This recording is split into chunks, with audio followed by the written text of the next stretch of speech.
So this is our sixth lecture on the topic, that is chapter number 2, mathematical methods of 11th science of Maharashtra board. And in today's lecture we are resolving the given vector in terms of its rectangular components. Okay, and we have to find its magnitude and direction in terms of its rectangular components. Now before moving to that point, we know some points which you know. ते point तुम्हाला माहिती आहेत, पण पुन्हा me recall करण्याचं काम करून देतोय तुम्हाला. So look, the first one is triangle law. मी तुम्हाला म्हटलं होतं मी तुमच्याकडून पाठ करून घेईल म्हणून. Triangle law statement: if two vectors of same type are represented in magnitude and direction by sides of a triangle taken in certain order, then their resultant is represented in magnitude and direction by the remaining side of the triangle taken in opposite order. This is triangle law. With the help of triangle law, you can add two vectors whose origin is not same. बरोबर आहे. दोन vectors addition करण्यासाठी आपण triangle law वापरतो. Now the second law is parallelogram law. It is also used to add two vectors or to find vector sum of two vectors. So which are the two vectors? The two vectors must start from the same point.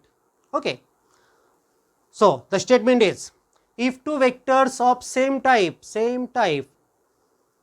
if two vectors of same type starting from same point represents in magnitude and direction by the adjacent sides of parallelogram, then their resultant is represented in magnitude and direction by the diagonal of the parallelogram starting from the same point.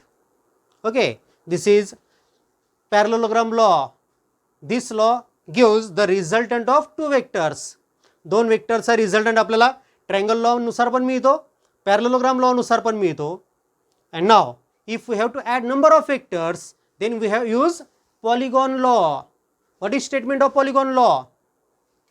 If number of vectors of same type are represented in magnitude and direction by sides of incomplete polygon taken in certain order, then their resultant is represented in magnitude and direction by the remaining side of the polygon or completing side of the polygon taken in opposite order.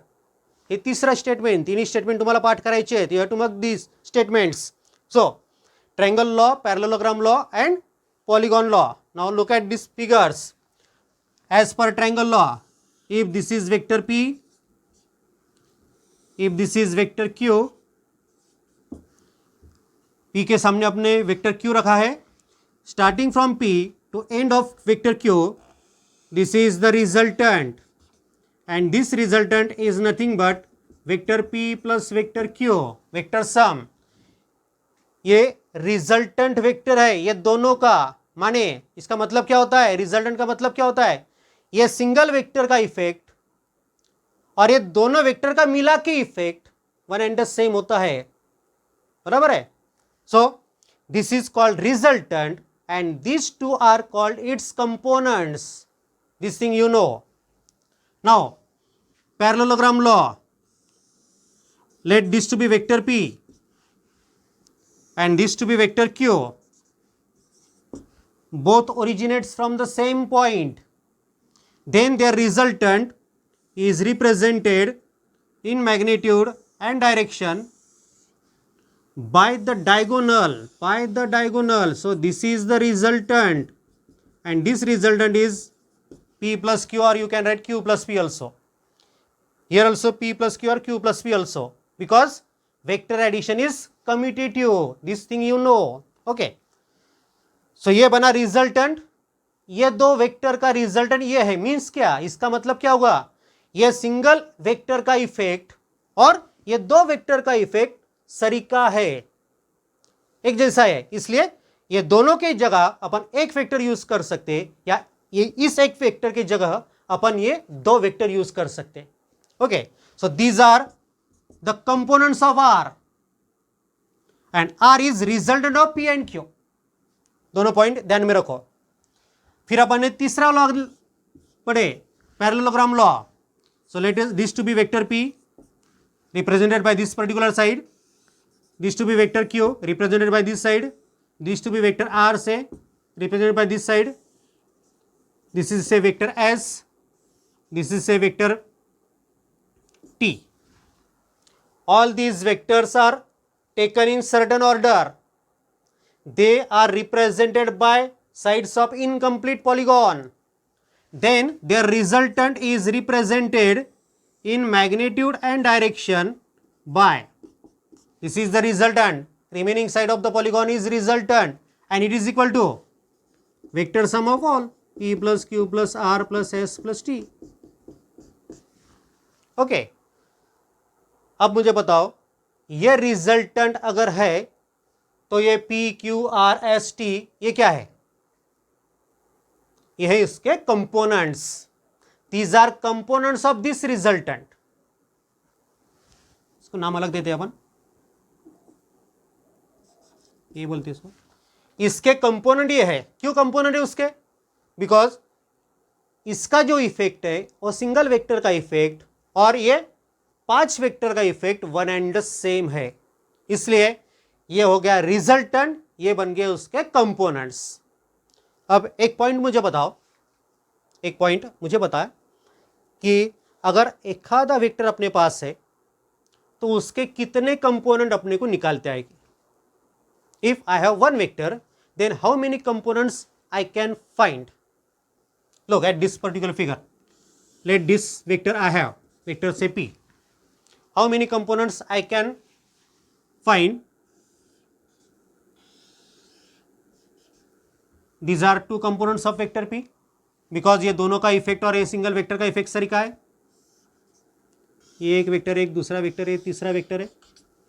ये 3 vector का effect और ये vector p का effect same है, यानी कि 3 component बन गए इसके.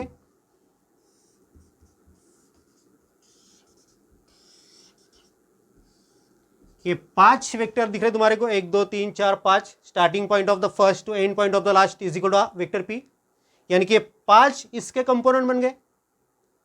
माने अपन सिंगल वेक्टर के अपने को जितने चाहे उतने अपन उसके कंपोनेंट्स बना सकते हैं.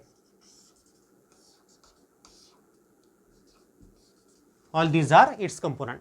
सो a vector has infinite components. Remember the point, it is objective from the exam. A vector has infinite components. Okay. So, ये 3 स्टेटमेंट अपने पास आ गए, तीनों स्टेटमेंट अपने को याद है. उसके बाद में कंपोजिशन ऑफ वेक्टर कौन से प्रोसेस को बोलते हैं? What is composition of vectors? है, याद है, मैंने पढ़ाई हुई डेफिनेशन है. What is call it back. हाँ, बराबर है. Composition of vectors means finding resultant of vectors. देखो यहां पर ये दो वेक्टर का रिजल्टेंट मैंने निकाला, यानी मैंने कंपोजिशन किया है 2 वेक्टर का और ये रिजल्टेंट मुझे मिला. यहां पर ये दोनों वेक्टर का रिजल्टेंट अपन ने निकाले तो अपन ने बनाई कंपोजिशन. ये vector p q r s t, ये 5 वेक्टर का कंपोजिशन अपन ने किया है और अपने को ये रिजल्टेंट मिल गया. So composition means finding resultant of given vectors.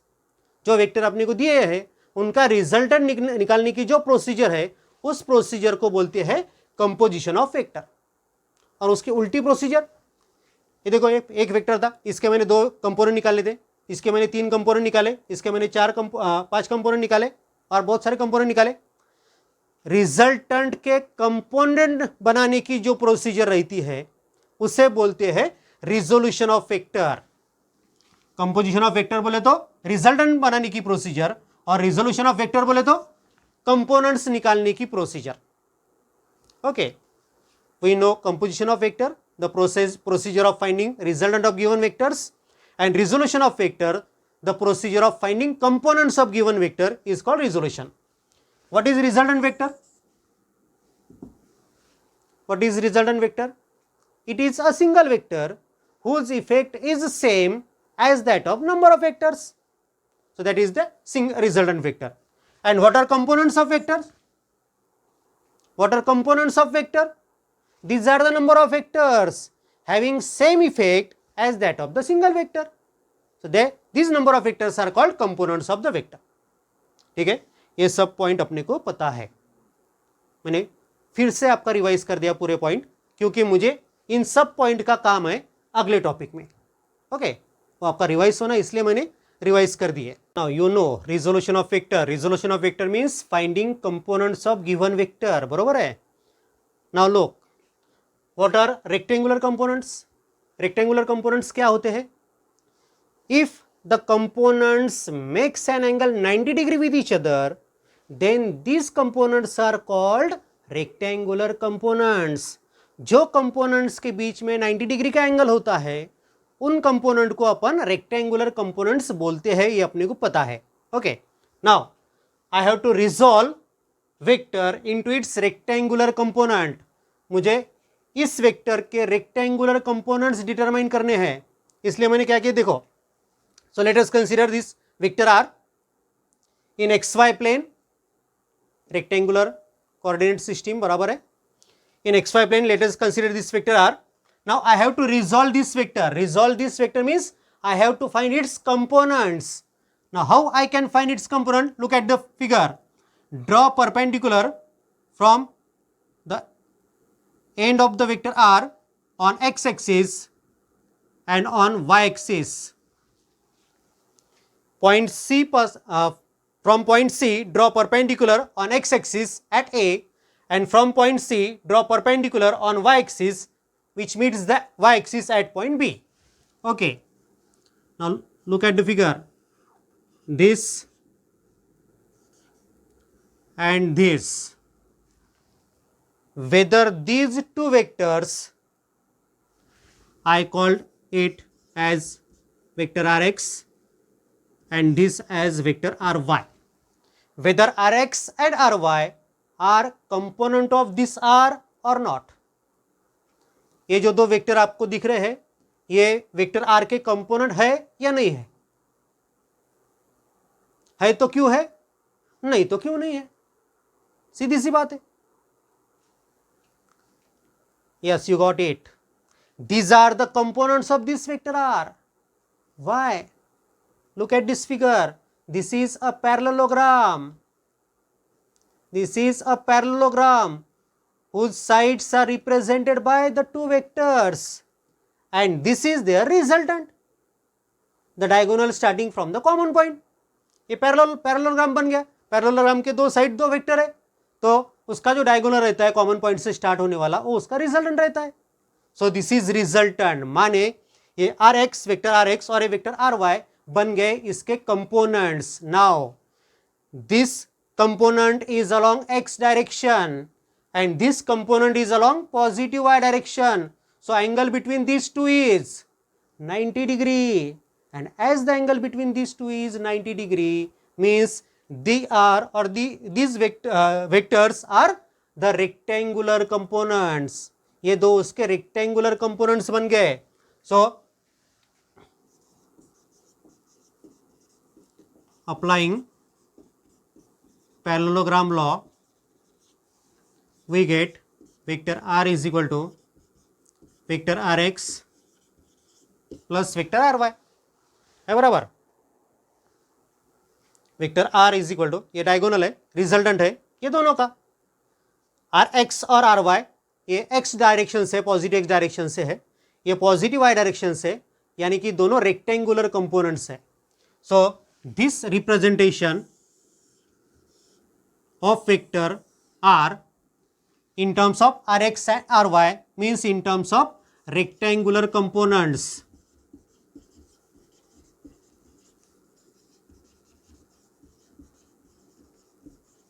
So this is vector in terms of its rectangular components. Now look, remember the concept of unit vector. Unit vector ने क्या, unit vector में अपन ने क्या पढ़े थे कि unit vector has magnitude 1 and for which purpose it is used. कौन से पर्पज के लिए अपन उसका यूज करते हैं? To separate magnitude and direction of that given vector. Now remember, अपन ने यूनिट वेक्टर UM लिखे थे, बराबर है. This is unit vector in the direction of vector M, याद है? नाउ लुक,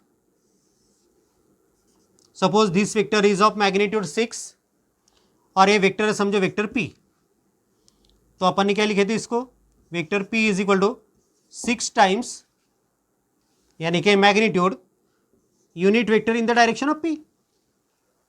याद है बराबर, given vector is equal to its magnitude into a unit vector in the direction of that given vector.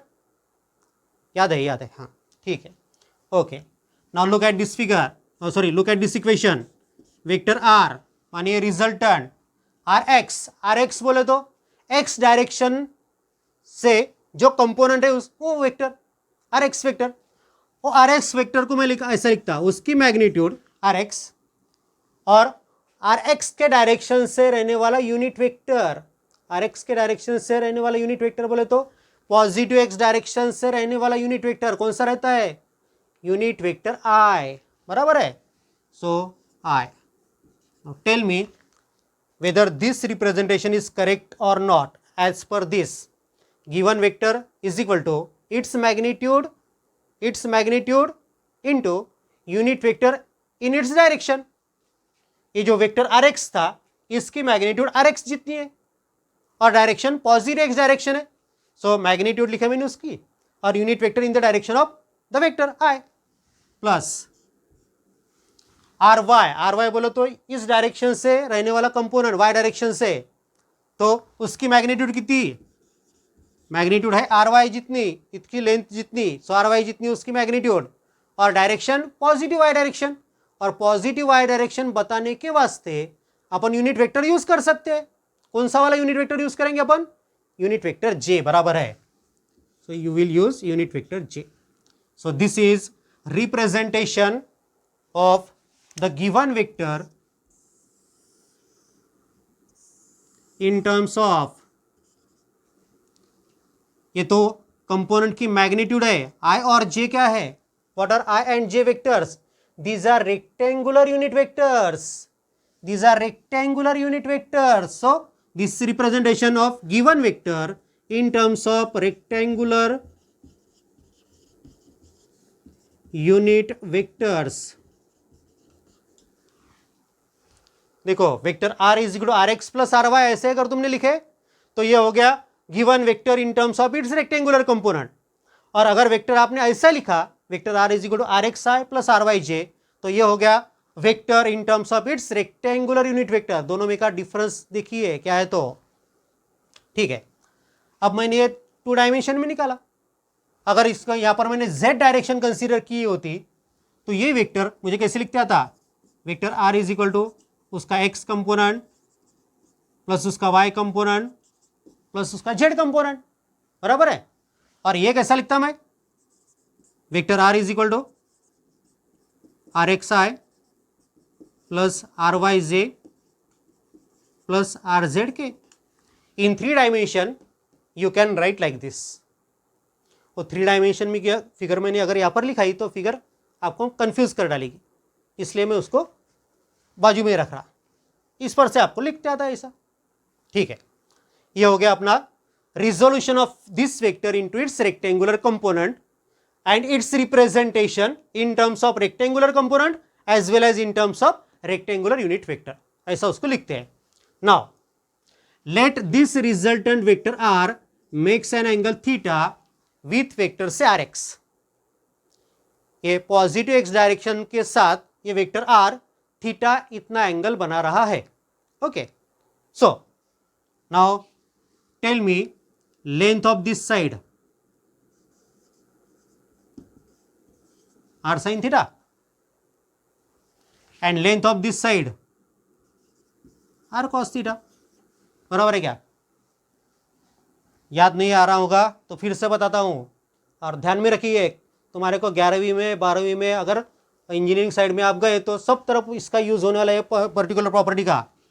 अगर अपने पास राइट एंगल ट्रायंगल है, ये समझो राइट एंगल ट्रायंगल है, ये एंगल समझो थीटा है और हाइपोटेन्यूस समझो एक्स है, ये राइट एंगल ट्रायंगल का हाइपोटेन्यूस एक्स है, ये एंगल थीटा है, तो थीटा के सामने वाली जो बाजू है यानी कि ये बाजू की जो लेंथ है वो लेंथ होती है एक्स साइन थीटा, और ये थीटा के बाजू वाली जो लेंथ है, एडजेसेंट साइड जो है, उसकी लेंथ होती है एक्स कॉस थीटा। आप बना के देख सकते हो, सिंपल मैथमेटिक्स है। लो बनाता मैं यहाँ पर, this is angle theta and this is x. इसको मैं, इस साइड के लेंथ को मैं पी बोलता, इस साइड के लेंथ को क्यू बोलता। बताइए मुझे कॉस थीटा कितना आएगा? कॉस थीटा कितना आएगा? Q upon x, adjacent side upon hypotenuse, बराबर है, क्यू अपॉन एक्स। सो क्यू बोले तो कितना आता? एक्स कॉस थीटा, यानी कि ए साइड कितनी होगी? एक्स कॉस थीटा, मिली गया एक्स कॉस थीटा है बराबर। मुझे ये साइड निकालनी कितनी है, तो मैंने साइन थीटा का फॉर्मूला लगाया है। साइन थीटा बोले तो opposite side upon hypotenuse, opposite side upon hypotenuse बोले तो p upon x, opposite side upon hypotenuse p upon x. So p is equal to x sine theta, यानी कि ये साइड बन गई एक्स साइन थीटा। और ये ध्यान में रखिए, अगर आपके पास राइट एंगल ट्रायंगल है, आपको उसका हाइपोटेन्यूस पता है कितना है तो, और एक एंगल पता है, ये 90 का तो आपको पता ही है, ये और एक एंगल आपको पता है, हाइपोटेन्यूस पता है, एंगल पता है, तो एंगल के सामने वाली साइड कितनी रहती है? Hypotenuse into sine of that angle. और एंगल के बाजू वाली साइड जो है उसकी लेंथ कितनी रहती है? Hypotenuse into cos of that angle. ये बात परमानेंटली ध्यान में रखिए, ये आपको बहुत काम आने वाली है। From figure what you know, length of this side, theta के सामने वाली साइड है, हाइपोटेन्यूस आर इतना है, तो ये साइड कितनी होगी? R sine theta. इस साइड की लेंथ आर साइन थीटा है, माने आर वाई की मैग्नीट्यूड कितनी है? R sine theta. Also this side, length of this side कितनी आएगी? हाइपोटेन्यूस है आर जितना, यह एंगल है थीटा, थीटा क्यों है?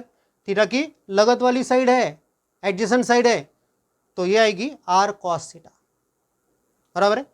इस साइड की लेंथ आर कॉस थीटा, माने वेक्टर आर एक्स की मैग्नीट्यूड आर कॉस थीटा और आर वाई की magnitude r sine theta. So from figure sine theta बोले तो r Y upon r, r Y upon r, so r y becomes r sine theta. Also from figure cos theta बोले तो r x upon r, cos theta is equal to rx upon r, so rx is equal to r cos theta. Now look, I am finding rx square plus ry square, rx square plus ry square ढूंढ रहा मैं। I am getting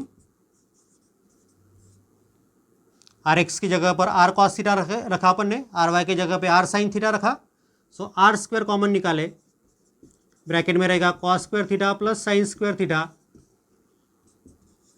so it is r square. So we get rx square plus ry square is equal to r square.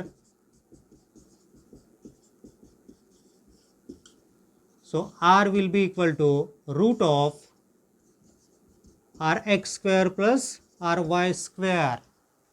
And what is r? R is magnitude of the resultant, and magnitude of resultant in terms of magnitude of its rectangular component. 2 dimension में लिए अपन ने तो r is equal to root of are x square plus R Y square मिला अपने को। 3 dimension में लिए तो यहाँ पर अपने को मिलेगा r x square plus R Y square plus are Z square. 3 dimension में तो वैसा फॉर्मूला मिलेगा अपने को, ठीक है। ये बन गया अपना मैग्नीट्यूड ऑफ रिजल्टेंट। मैग्नीट्यूड निकालने के वास्ते क्या किया अपन ने?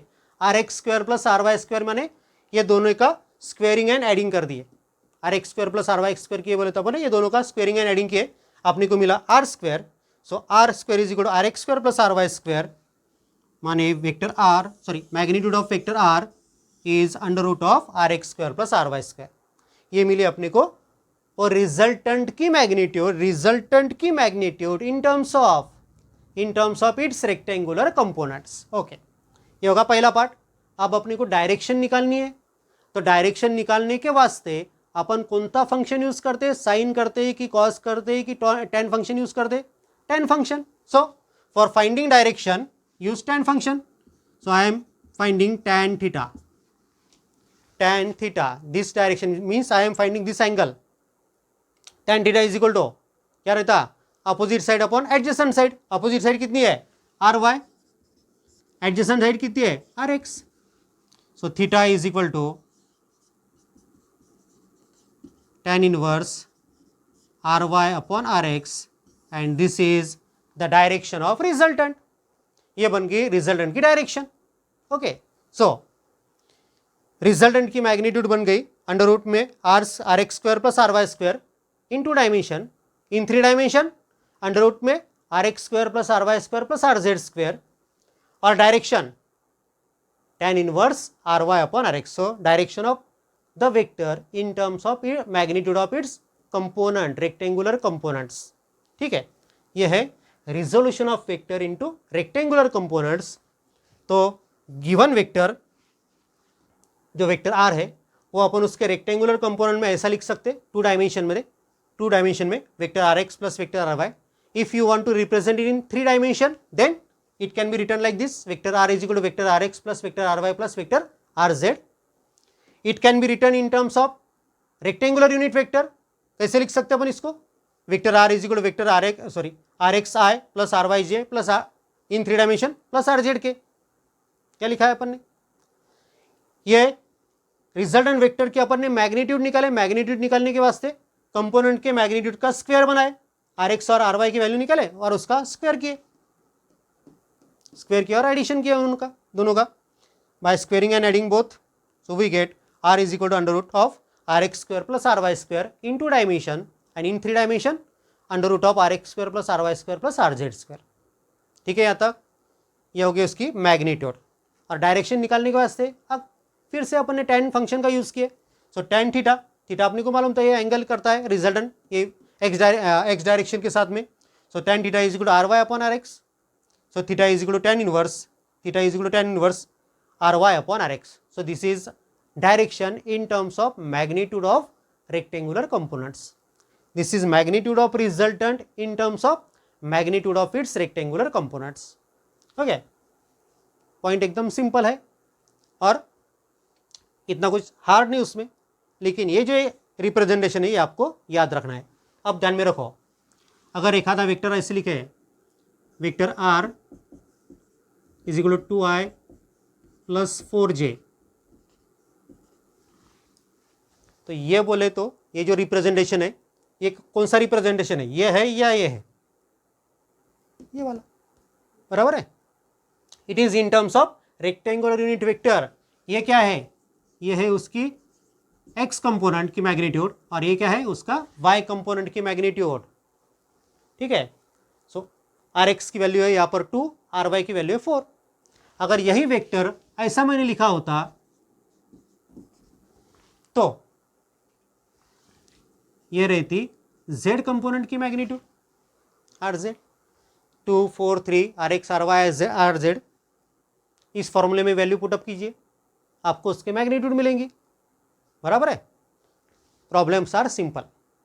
ये टॉपिक पे के प्रॉब्लम एकदम इजी है. ओके, सो यहाँ तक कुछ तुम बार बार देख सकते हो लेक्चर. एक आधा पॉइंट तुम्हारा मिसमैच हो गया तो आप फिर से देख सकते हो. ये इसका फ़ायदा यूट्यूब का. अगर यहाँ जैसे क्लास में हम लेक्चर देते एक बार बोले तो बोल दिए, उसके बाद में कुछ रिपीट होता नहीं पॉइंट, आप इसको रिपीट में देख सकते हैं, ये आपका फ़ायदा है. Okay, the question on this topic may be like this, what is resolution of vector and what are rectangular components. Either this 2 definitions or express or resolve the given vector in its rectangular components, hence find its magnitude and direction in terms of rectangular components. इस प्रकार का भी question बन सकता है. So the process of splitting a given vector into its components is called resolution of the vectors. बराबर है.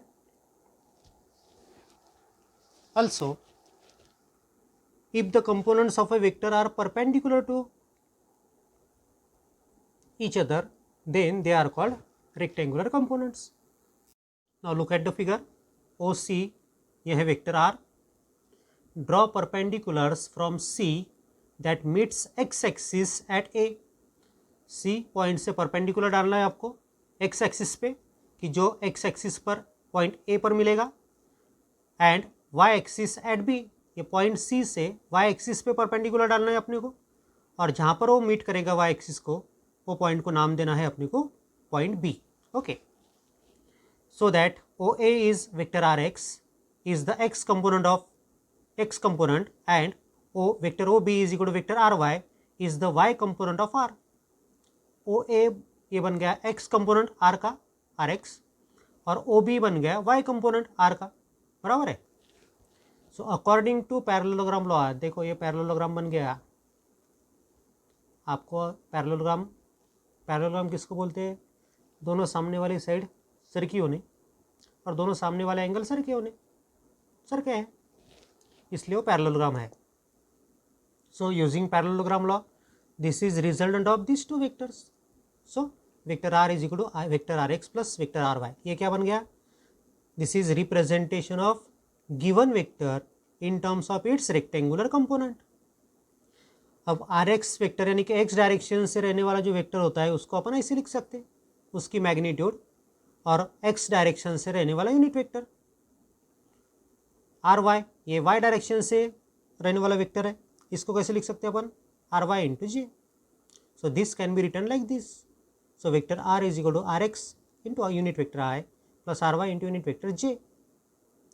अब ये बन गया क्या?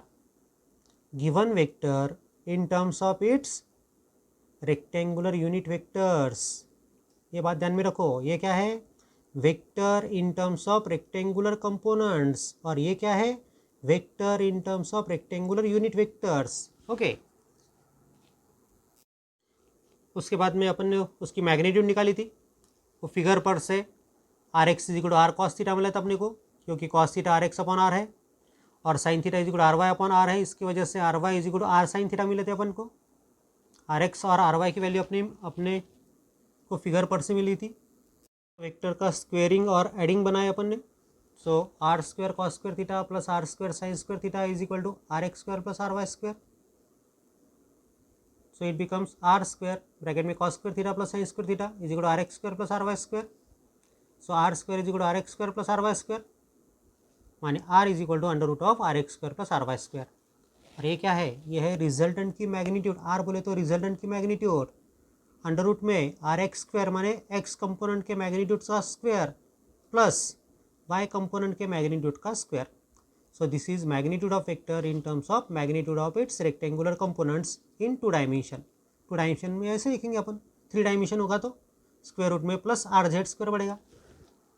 डायरेक्शन ऑफ रिजल्टेंट, अपन ने रिजल्टेंट की डायरेक्शन भी निकाली थी, tan थीटा निकाला था, याद है? So tan theta is equal to R Y upon are x. So theta is equal to tan inverse R Y upon are X. This is direction of resultant in terms of magnitude of its rectangular components. ये है वो resultant की direction. इतना angle वो resultant बनाएगा किसके साथ? X direction के साथ. ओके, अब ये नीचे वाले रेड कलर में लिखे हुए पॉइंट देखो बराबर. नोट, अगर वेक्टर ए मैंने ऐसा लिखा है A X I plus A Y J, तो ए की मैग्नीट्यूड कितनी बनेगी?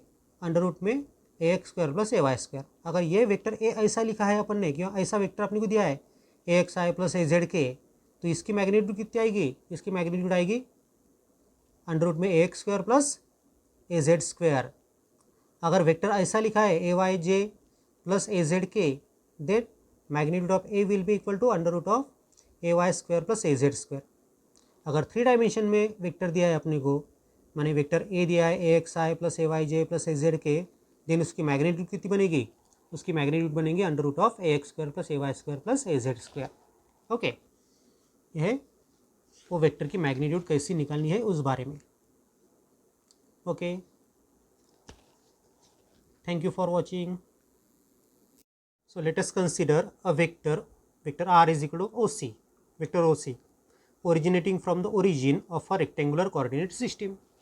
अपन ने एक वेक्टर r लिए थे, वही अपन यहाँ पर कंसिडर कर रहे हैं.